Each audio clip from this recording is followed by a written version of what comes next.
गीता का ज्ञान पहले किसने दिया? हम सभी श्री कृष्ण के गीता के अद्भुत उपदेश से परिचित हैं। अधिकांश लोगों ने इसे पढ़ा ही होगा, नहीं तो इसके विषय में सुना तो होगा ही।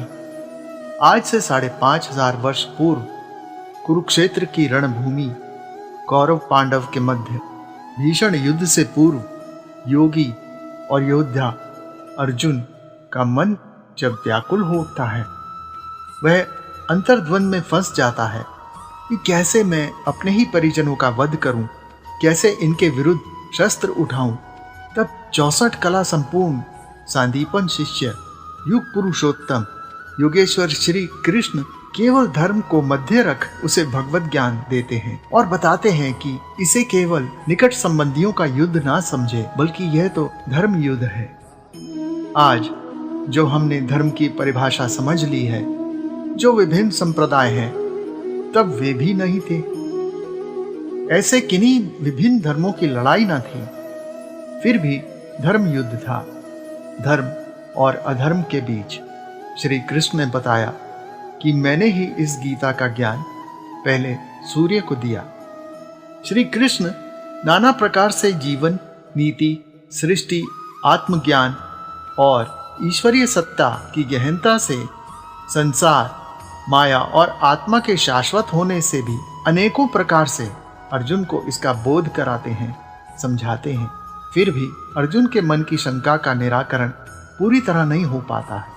तब वे शक्तिपात से भी ऊपर ऊर्ध्वपात से उसके दिव्य चक्षु जागृत करते हैं और उसे अपने विराट रूप के दर्शन कराते हैं, जिसमें समस्त ब्रह्मांड, जन्म लेते और मृत्यु को प्राप्त होते जीवों की श्रृंखला, सब कुछ दिखता है।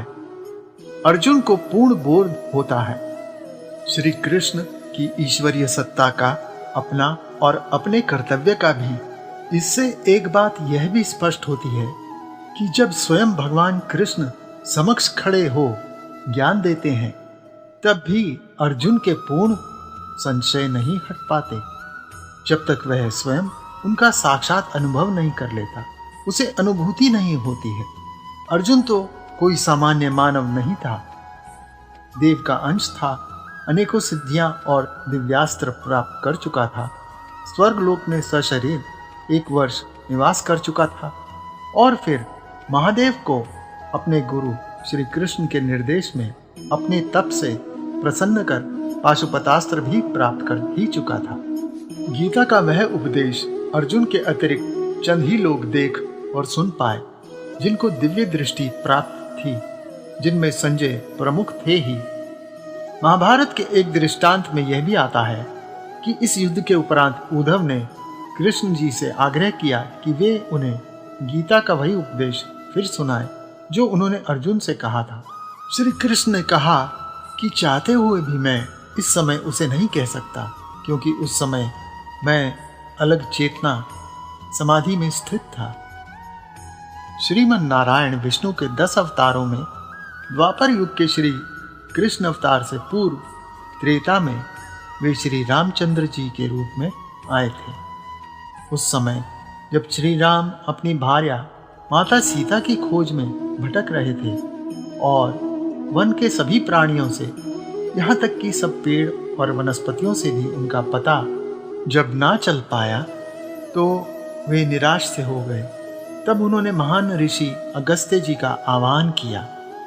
श्री अगस्त्य प्राचीन काल के अद्वितीय शैव परंपरा के दक्षिण भारत से संबंधित ऋषि हुए हैं। जब शिव पार्वती विवाह कैलाश पर्वत पर हुआ, तब कैलाश पर समूचे ब्रह्मांड के इतने अधिक देव आए कि धरती का संतुलन ही बिगड़ने लगा। तब महादेव ने अगस्त्य जी को धरती के दूसरे छोर पर जा धरती का संतुलन संभालने की आज्ञा दी थी। इसी से उनका कुछ परिचय समझा जा सकता है। श्री राम के आवाहन पर अगस्त्य ऋषि आए, राम की व्यथा सुन उनको उपदेश किया कि तुम सीता को भूल जाओ, और रावण के अनेकों गुणों, बल, ज्ञान का बखान किया कि तुम उसे कैसे जीत पाओगे। पर राम नहीं माने। तब ऋषि अगस्त्य ने राम को वीरजा दीक्षा देते हुए महादेव शिव की साधना करने की आज्ञा दी। तब श्री राम ने शिव की घोर तपस्या कर उन्हें प्रसन्न किया और देवों के देव महादेव शिव, देवी पार्वती सहित रत्न जड़ित रथ में प्रकट हुए। इस समय राम की दशा कुछ अर्जुन जैसी ही बताई गई और महादेव शिव ने राम को गीता का उपदेश किया। राम प्रश्न करते और श्री महादेव उत्तर देते। अंत में महादेव शिव ने राम को अपना अनंत ब्रह्मांडीय रूप भी दिखाया, जिसमें अनंत ब्रह्मांड सहित समस्त प्रकृति, ग्रह, देवी देवता, यहाँ तक कि श्री नारायण विष्णु के 10 अवतारों को, आगे आने वाले द्वापर में कृष्ण अवतार, उनके द्वारा किए जाने वाले कंसवध को भी सब दिखा दिया। इतना कुछ देख राम बोले कि हे प्रभु, आप अपने सौम्य रूप में आए। आपके इतने विशाल रूप से मेरे मन में भय का संचार हो रहा है और मन विचलित हो रहा है। और श्री राम बारंबार महादेव को साष्टांग दंडवत प्रणाम करने लगे।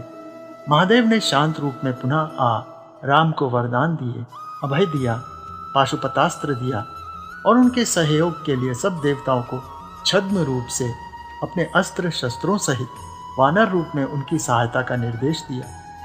साथ ही स्वयं अपने रुद्र के 11वें अवतार के रूप में श्री हनुमान जी का अविश्वसनीय सहयोग, सहायता भी प्रदान की। यह पूरा वृतांत पद्म पुराण के उत्तरखंड में आता है, जिसे शिव गीता के नाम से जाना जाता है। हालांकि इसका इतना प्रचार ना हो सका, पर यह अत्यंत उच्च कोटि की शिव गीता के पठन मनन मात्र से ही मनुष्य को लाभ होता है। आशा है आपको शिव गीता पर यह चिंतन अच्छा लगा। वीडियो को लाइक करना ना भूलें। जल्द ऐसे ही अन्य ज्ञानवर्धक वीडियो का आप लाभ उठा सकते हैं, इसलिए बेल आइकन दबा दें। धन्यवाद।